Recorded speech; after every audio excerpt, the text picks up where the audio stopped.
Hello everyone. आज है 6 मई और इस सेशन में द हिंदू एडिटोरियल का वोकेबलरी कवर करते हैं। तो चलिए सेशन स्टार्ट करते हैं। जल्दी से वीडियो को लाइक कर दीजिए और चैनल पे नए हैं तो जल्दी से चैनल को सब्सक्राइब कर लीजिए। तो चलिए देखते हैं आज का वर्ड क्या रहने वाला है। तो उससे पहले देखिए, अगर आप किसी भी कॉम्पिटिटिव एग्जाम का तैयारी करना चाहते हैं और वो भी फोकस्ड वे में एक्सपीरियंस टीचर के साथ, तो अनअकैडमी का सब्सक्रिप्शन जरूर ले लीजिए। और अगर आपको अनअकैडमी का सब्सक्रिप्शन लेना है और मैक्सिमम डिस्काउंट चाहिए तो आप हमारा ये रेफरल कोड इस्तेमाल कर सकते हैं। ठीक है, रेफरल कोड है +FP175। तो ये आपको यूज कर लेना है, इससे आपको मैक्सिमम डिस्काउंट मिल जाएगा और आप किसी भी कॉम्पिटिटिव एग्जाम लाइक एसएससी हो गया, एनडीए हो गया, सीडीएस हो गया, एयरफोर्स हो गया, बैंकिंग, रेलवे, हर फील्ड में अगर तैयारी करना चाहते हैं तो हर का अलग अलग सेपरेट आपको कोर्स मिल जाएगा और आप लेके तैयारी कर सकते हैं। आप देख सकते हैं यहाँ पे। तो चलिए वीडियो शुरू करते हैं। जल्दी से वीडियो को लाइक कर दीजिए और साथ में नोटबुक और पेन लेके जरूर बैठ जाइएगा और जो भी वर्ड कवर कराया जाएगा उसे नोट भी करते रहिएगा। तो फर्स्ट वर्ड है इंटेंशन। इंटेंशन की बात करें तो यहाँ पे एक नाउन की तरह काम कर रहा है। ठीक है, तो जब भी वर्ड के लास्ट में आईओएन दिखे वो वर्ड नाउन हो जाएगा। ठीक है, क्योंकि आईओएन क्या होता है, एक नाउन सफिक्स होता है। तो ये चीज़ आपको नोट कर लेना है। इसलिए इंटेंशन यहाँ पे एक नाउन हो गया। इसके मीनिंग की बात करें तो इसका मीनिंग होता है एन एम और प्लान। यानी कि एम मतलब क्या होता है, टारगेट, लक्ष्य। ठीक है, एम मतलब टारगेट या फिर लक्ष्य और प्लान मतलब क्या होता है, योजना। यानी कि किसी के का कोई लक्ष्य हो। ठीक है, किसी का कोई लक्ष्य है, किसी का कोई योजना हो तो उसको इंटेंशन बोला जाता है, यानी कि इरादा। इसका हिंदी मीनिंग क्या हो जाएगा, तो इरादा हो जाएगा। अगर इसको हम with the help of trick याद करना चाहें तो कैसे याद रख सकते हैं, इसको ऐसे याद रख सकते हैं कि मान लीजिए कि टेंशन देना उसका इंटेंशन है। कैसे आप इंटेंशन को टेंशन से याद कर सकते हैं रिलेट करके कि टेंशन देना उसका इंटेंशन है। तो देखिए पूरा एकदम सिमिलर वर्ड लग रहा है, तो इस तरह आप इसको रिलेट करके याद रख सकते हैं कि टेंशन देना उसका इंटेंशन है। तो इस तरह आप इजीली वर्ड को याद रख सकते हैं। तो आई होप आपको ट्रिक अच्छा लगा होगा। तो अगर आप खुद से भी ट्रिक बनाइएगा किसी वर्ड के लिए तो कमेंट सेक्शन में जरूर कमेंट कीजिएगा। अब चलिए इसका सिनोनिम्स देखते हैं कि क्या होगा। तो सिनोनिम्स की बात करें तो एम हो जाएगा, होप हो जाएगा, मोटिव हो जाएगा या फिर ऑब्जेक्टिव हो जाएगा। क्या हो गया, तो एक एम हो गया, होप हो गया, मोटिव हो गया, फिर ऑब्जेक्टिव हो गया। तो जल्दी से इसको नोट कर लीजिए। जैसे आप देख सकते हैं कि इसका इंटेंशन क्या है, आसमान मतलब ऊंचाइयों को छूना। लोग बोलते हैं ना कि ऊंचाइयों को छूने का इरादा रखो। जब हौसला बुलंद रखोगे तो ज़िंदगी में सफलता खुद ब खुद आपके पास आएगी। तो इसलिए आपका जो इंटेंशन है वो हाई होना चाहिए, बड़ा होना चाहिए, तब जाके आप ज़िंदगी में कुछ अच्छा कर पाएंगे। तो आई होप आपको वर्ड समझ में आ गया होगा। सेकेंड वर्ड की तरफ चलते हैं। सेकेंड वर्ड है इम्प्लीमेंटिंग। इम्प्लीमेंटिंग की बात करें तो यहाँ पे एक वर्ब है जिसका मीनिंग होता है the process of putting a decision और प्लान इनटू इफेक्ट। यानी कि ऐसी प्रक्रिया जिसमें आप मान लीजिए कि कोई डिसीजन लिए। डिसीजन मतलब क्या होता है, निर्णय। ठीक है, क्या होता है, निर्णय लेना। प्लान मतलब क्या होता है, तो योजना, अभी अभी बताया। उसको इफेक्ट में लाना, क्या लाना, इफेक्ट, यानी कि प्रभाव में लाना। ठीक है, तो उसको बोलते हैं इम्प्लीमेंटिंग। जैसे मान लीजिए कि आपने रूटीन बनाया। ठीक है, आपने रूटीन बनाया स्टडी करने के लिए। आज रूटीन बनाया और रूटीन में आप यही, तो हमेशा जब रूटीन बनाता है तो वो यही होता है ना कि कल से पढ़ेंगे, और कल से आपने उसको क्या कर दिया, इम्प्लीमेंट कर दिया, कल से पढ़ना शुरू कर दिया। उसको इम्प्लीमेंटिंग बोलते हैं। ठीक है, उसको क्या बोलते हैं, इम्प्लीमेंटिंग बोलते हैं। तो आई होप आपको इम्प्लीमेंटिंग समझ में आ गया होगा, जिसका मीनिंग क्या होता है, कार्यान्वयन। ठीक है, कार्यान्वयन इसका हिंदी मीनिंग हो जाएगा, कार्यान्वयन इसका हिंदी मीनिंग हो जाएगा। सिनोनिम्स की हम बात करें तो एक्सक्यूजन, एप्लीकेशन, परफॉर्मेंस या फिर इनेक्टमेंट, ये सारे इसके सिनोनिम्स हो जाएंगे। एक्सक्यूजन हो गया, चाहे एप्लीकेशन हो गया, परफॉर्मेंस हो गया या फिर इनेक्टमेंट हो गया। तो चलिए यहाँ पे एक चीज़ आपको नोट करना है कि देखिए इन सब जो सिनोनिम्स में आईओएन आप देख रहे होंगे या फिर एमईएनटी। तो बात करें आईओएन या फिर एमईएनटी, दोनों के दोनों क्या है, नाउन सफिक्स है। तो इसे भी आप नोट कर लीजिएगा। तो इम्प्लीमेंटिंग क्या हो गया, एक वर्ब हो गया। इसके सिनोनिम्स एक्सक्यूजन, एप्लीकेशन, परफॉर्मेंस या फिर इनेक्टमेंट हो गए। सबका हिंदी मीनिंग क्या होता है, कार्यान्वयन। नेक्स्ट वर्ड की बात करें तो नेक्स्ट वर्ड है कमिटेड। कमिटेड यहाँ पे एक वर्ब की तरह काम कर रहा है। ठीक है, कमिटेड एक वर्ब की तरह काम कर रहा है जिसका मीनिंग होता है द स्टेट और quality of being dedicated to a cause, activity etcetera. यानी कि ऐसी स्टेट यानी कि अवस्था, स्टेट मतलब क्या होता है, अवस्था। ठीक है, क्वालिटी यानी कि गुण। ठीक है, क्वालिटी यानी कि गुण। अब बीइंग डेडिकेटेड, डेडिकेट होना किसी कारण, किसी के कारण के लिए, किसी क्रियाकलाप के लिए, एक्सेट्रा, उसको कमिटेड बोलते हैं। यानी कि प्रतिबद्धता, इसका हिंदी मीनिंग हो जाएगा, क्या हो जाएगा, प्रतिबद्धता। अगर सिनोनिम्स की हम बात करें तो इसका सिनोनिम्स इंगेजमेंट हो जाएगा, गारंटी, नीड या फिर प्लेज। ये सारे इसके सिनोनिम्स हो गए। इंगेजमेंट की बात कर ले, चाहे गारंटी या नीड या फिर प्लेज। तो जल्दी से सारे वर्ड को नोट करते रहिए। और आई होप आपको वीडियो अच्छा लग रहा होगा। तो वीडियो अच्छा लग रहा है तो जल्दी से लाइक कर दीजिए, ठीक है। और चैनल पर नए हैं तो चैनल को भी सब्सक्राइब कर लीजिएगा। नेक्स्ट वर्ड की बात करें तो नेक्स्ट वर्ड है पर्टेनिंग, जो कि एक वर्ब की तरह काम कर रहा है, जिसका मीनिंग होता है टू एग्जिस्ट और apply in a particular situation और एट ए पार्टिकुलर टाइम। तो पर्टेनिंग यहाँ पे एक वर्ब की तरह काम कर रहा है, ठीक है। जिसका मीनिंग क्या है कि कोई चीज़ जो एग्जिस्ट कर रहा है या फिर अप्लाई हुआ है किसी एक खास सिचुएशन या किसी खास समय के लिए, तो उसको पर्टेनिंग बोला जाता है। उसको क्या बोलेंगे? पर्टेनिंग बोलेंगे। अगर इसके हिंदी मीनिंग की बात करें तो संबंधित, तो कोई चीज़ जो क्या हो, संबंधित हो, किसी चीज़ से रिलेटेड हो। सिनोनिम्स की हम बात करें तो कंसर्न, कनेक्टेड, रेफरिंग या फिर रिलेटेड, ये सारे सिनोनिम्स हो जाएंगे, ठीक है। कंसर्न हो गया, कनेक्टेड हो गया, रेफरिंग हो गया, फिर रिलेटेड, ये सारे किसके सिनोनिम्स हो जाएंगे? तो पर्टेनिंग के। यहाँ पे आप देख सकते हैं, ठीक है। जैसे मान लीजिए कि ये घर दिखाया गया तो यहाँ पे बैन किया गया कि जानवर का, यानी कि ये जानवर से रिलेटेड नहीं है। तो इस तरह आप इसको याद रख सकते हैं with the help of picture. Next word है रेफ्लेक्स। क्या है? रेफ्लेक्स। रेफ्लेक्स की बात करें तो यहाँ पे एक वर्ब की तरह काम कर रहा है, ठीक है। ये वर्ब की तरह काम कर रहा है, जिसका मीनिंग होगा थ्रो बैक। मान लीजिए कि कोई चीज़ जो थ्रो बैक वापस से आ जाए, उसको लाइक हीट हो गया, लाइट हो गया या फिर साउंड हो गया, विदाउट एब्जॉर्बिंग इट। जैसे कभी कभी आप अगर खाली रूम में चले जाइएगा, ठीक है, और जब आप बोलते हैं तो आपके साउंड का इको आता है, इको, ठीक है। इको किस तरह का होता है? जैसे आप बोलते हैं हेलो, तो उधर से भी हेलो हेलो हेलो इस तरह का आवाज़ आता है, ठीक है। वो क्या हो जाता है? इको हो जाता है। या फिर अगर आप किसी मिरर पे, ठीक है, किसी ग्लास पे, शीशा पे जब लाइट डालेंगे, मान लीजिए कि ये ग्लास हो गया। अब तो फिजिक्स पढ़े ही हैं, फिजिक्स में लाइट चैप्टर पढ़े ही होंगे। तो उस पर जैसे ही लाइट डालते हैं तो ये क्या होता है? रिफ्लेक्ट हो जाता है, यानी कि इधर से आप डालेंगे इधर वापस आ जाएगा, उसको ही बोलते हैं रिफ्लेक्शन, ठीक है।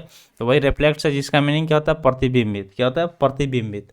अगर सिनोनिम्स की बात करें तो इकोड, इमुलेटेड, इमिटेटेड, रिपीटेड, ये सारे इसके सिनोनिम्स हो जाएंगे, ठीक है। ये सारे क्या हो जाएंगे? इसके सिनोनिम्स हो जाएंगे। तो आई होप आपको समझ में आ गया होगा रिफ्लेक्स मतलब। तो रिफ्लेक्शन आप पढ़े होंगे साइंस में, तो इस वर्ड को ज़्यादा एक्सप्लेन करने की ज़रूरत ही नहीं है। अगर आप साइंस बैकग्राउंड से थे, बैकग्राउंड से इसमें कोई मतलब ही नहीं है। क्लास 7th या 8 में ही ये दिया हुआ रहता है, ठीक है, लाइट चैप्टर। नेक्स्ट वर्ड की बात करें तो उससे पहले हम लोग होमवर्क का बात कर लेते हैं। तो होमवर्क में हम यही बोलते हैं कि आपको 3 वर्ड याद रखना है, वर्ड से सेंटेंस बनाना है और उसको कमेंट सेक्शन में कमेंट करना है। तो WSC इस फार्मूला को अप्लाई कीजिए अपने डेली लाइफ में और देखिए कैसे आप 100% स्कोर करके आएंगे किसी भी एग्जामिनेशन में। तो WSC यानी कि जो भी वर्ड सीख रहे हैं उससे सेंटेंस बनाना है और कमेंट सेक्शन में कमेंट करना है। तो आई होप आप करेंगे।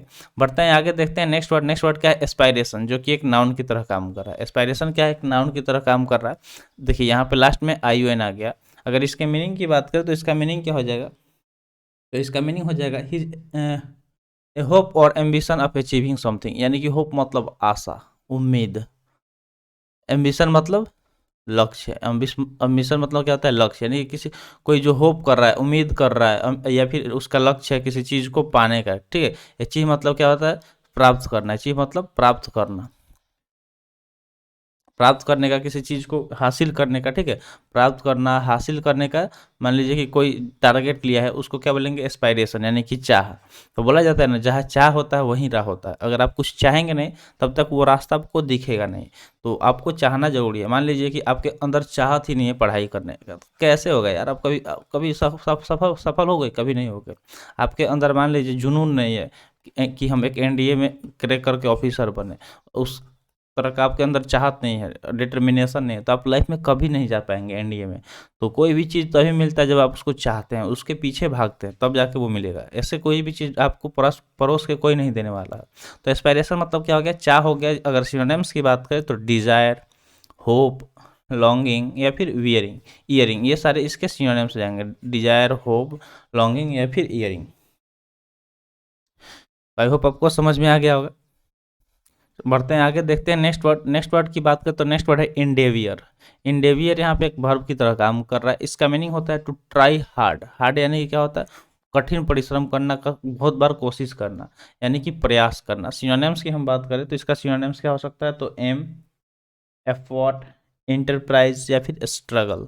एम, एफर्ट, इंटरप्राइज या फिर स्ट्रगल, ये सारे इसके सिनोनिम्स है। जैसे आप देख सकते हैं कि ये लड़का क्या कर रहा है? काफ़ी ज़्यादा स्ट्रगल कर रहा है। एंडेवियर है, यानी कि बहुत कठिन परिश्रम कर रहा है। तो ज़िंदगी में सफलता उसी के पास आती है जो मेहनती होता है।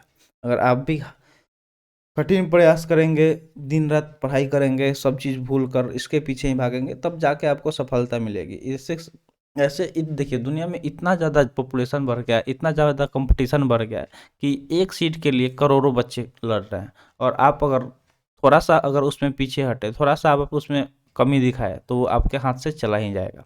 तो इसलिए आपको अभी हमेशा प्रयास कीजिए, कोशिश कीजिए, हार्ड कोशिश कीजिए, ठीक है, एफर्ट लगाइए अपना 100%, तब जाके आपको सफलता मिलेगी।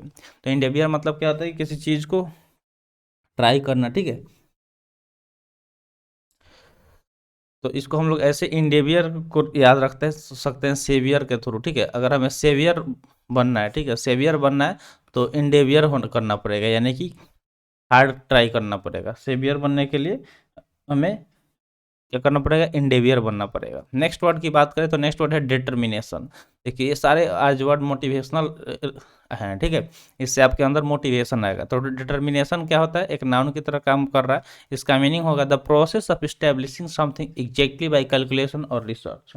यानी कि देखिए डिटर्मिनेशन मतलब दृढ़ निश्चय, ठीक है, कोई एकदम निश्चय कर लेना कि हाँ हम हासिल करके रहेंगे, सीजीएल का एग्जाम क्लियर करके रहेंगे, ठीक है, सीपीओ का एग्जाम क्लियर करके रहेंगे, एनडीए का एग्जाम क्लियर करके रहेंगे। अब तभी होगा, देखिए जब आप उसके बारे में सोचेंगे, दिन रात सोचेंगे, तो इसी बात पे जल्दी से आप अपना गोल, आपका गोल क्या है, आपका ठीक है, आपका एम क्या है, जल्दी से कमेंट सेक्शन में कमेंट कर दीजिए, ठीक है। तो देखते हैं कि कौन कौन स्टूडेंट किस चीज़ का तैयारी कर रहा है और यहाँ पे जुड़ा हुआ है। तो चलिए देखते हैं सिनोनिम्स इसका। तो एजुरेंस हो जाएगा, बोल्डनेस, ब्रेवरी या फिर कन्विक्शन, ये सारे सिनोनिम्स हो जाएंगे। एजुरेंस, बोल्डनेस, ब्रेवरी या फिर कन्विक्शन। देख सकते हैं हमें पिक्चर में कि इस लड़के के अंदर क्या है, डिटर्मिनेशन है, दृढ़ निश्चय कर लिया है कि मैं पहाड़ के ऊंची चोटी पे जाके दिखाऊंगा, ठीक है। तो डिटर्मिनेशन मतलब दृढ़ निश्चय हो गया। तो आई होप आपको वर्ड समझ में आ गया होगा। तो चलिए बढ़ते हैं आगे, देखते हैं नेक्स्ट वर्ड। नेक्स्ट वर्ड है डिवास्टेटिंग, जो कि एक एडजेक्टिव की तरह काम कर रहा है, जिसका मीनिंग होता है हाईली डिस्ट्रक्टिव और डैमेजिंग। मतलब कोई चीज़ जो बहुत ज़्यादा डिस्ट्रक्टिव यानी कि विनाशकारी हो, कैसा हो, विनाशकारी हो। डैमेजिंग मतलब ही वही होता है, विनाशकारी, नष्टकारी। तो सदमा पहुंचाने वाला, कोई ऐसा चीज़ जो क्या हो सदमा पहुंचा दे, ठीक है, उसको डिवास्टेटिंग बोलेंगे। अगर इसके सिनोनिम्स की हम बात करें तो इसका सिनोनिम्स डिस्ट्रक्टिव हो जाएगा, रियोनियस हो जाएगा, डिस्टेरियस हो जाएगा या फिर कैटेस्ट्रॉफी। तो ये सारे इसके सिनोनिम्स हो जाएंगे। कल के ही सेशन में, कल ब्लैक बुक का जो सिनोनिम्स का सेशन हुआ हम कवर कर रहे हैं, ठीक है। Black book of English vocabulary काफ़ी इंपॉर्टेंट बुक है, ठीक। अगर आप इसका सेशन नहीं देखे हैं तो पूरा प्लेलिस्ट आपको मिल जाएगा, चैनल पे जाके देख सकते हैं। तो उसमें ये वर्ड यूज कवर कराए थे, कैटेस्ट्रॉफिक, जिसमें हम आपको कैटेस्ट्रॉफिक का मीनिंग क्या बताए थे, डिजास्टर, क्या बताए थे, डिजास्टर। यानी कि कोई जो मान लीजिए नेचुरल डिजास्टर आता है, आपदा इसका हिंदी मीनिंग हो जाता है, ठीक है। मान लीजिए कि कोई वैसा आपदा, मान लीजिए जो चीज़ डिस्ट्रक्टिव हो, तो आपदा जो आता है वो डिस्ट्रक्टिव ही होता है, चाहे वो फ्लड आ जाए, ठीक है, अगर बाढ़ आ रहा है, चाहे अर्थक्वेक आ रहा है, ठीक है, अर्थक्वेक भी आता है तो क्या होता है कि काफ़ी क्षति पहुंचता है, लोगों को काफ़ी नुकसान हो जाता है। चाहे ड्राउट आ गया तो सूखा पड़ता है तो किसानों को काफ़ी दिक्कत होता है, उनका सारा फसल बर्बाद हो जाता है, खाने को कुछ नहीं मिलता है। तो ये सारे डिवास्टेटिंग है, यानी कि विनाशकारी है। तो कैटास्ट्रॉफिक वर्ड उसमें कवर कराए थे, तो जाके जरूर से देखिएगा, जो ब्लैक बुक का सेशन हम लोग कवर किए हुए हैं। तो चलिए बढ़ते हैं आगे नेक्स्ट वर्ड की तरफ। नेक्स्ट वर्ड है एस्केलेटिंग, जो कि एक वर्ब है। इसका मीनिंग होता है रैपिड इंक्रीज, यानी कि किसी चीज़ में तेज़ी से इंक्रीमेंट आना, ठीक है। इंक्रीज मतलब बढ़ोतरी होना। तो वृद्धि इसका हिंदी मीनिंग हो जाएगा। सिनोनिम्स की बात करें तो एक्सीलरेशन, ग्रोथ, इंक्रीज, राइज, ये सारे इसके सिनोनिम्स हो जाएंगे। एक्सीलरेशन हो गया, ग्रोथ हो गया, इंक्रीज या फिर राइज। तो एस्केलेशन को एक्सीलरेटर से याद रख सकते हैं, ठीक है। इससे आप रिलेट करके याद रख सकते हैं कि जैसे ही हम लोग एक्सेलेरेटर दबाते हैं, स्पीड में क्या होता है, एस्केलेशन देखने को मिलता है। यानी कि जैसे एक्सेलेरेटर दबाते हैं, स्पीड, मान लीजिए कि ये हमारा स्पीडोमीटर है, ठीक है, स्पीडोमीटर है। तो मान लीजिए कि हमारा स्पीड कुछ यहाँ पे था 30 के आसपास में, जैसे ही एक्सेलेरेटर दबाए ये काटा एक ही बार यहाँ पे आ गया 100 के आसपास में आ गया। तो इससे क्या हुआ कि आपको स्पीड देखने को मिला। तो इसको इजीली आप आसानी से याद कर सकते हैं। तो आई होप आपको सेशन समझ में आ गया होगा पूरा। तो आज के लिए इतना ही, आज का सेशन यहीं पर समाप्त हुआ। सेशन कैसा लगा कमेंट सेक्शन में ज़रूर बताइएगा। तो मिलते हैं फिर अगला वीडियो में। Thanks for watching. जय हिंद।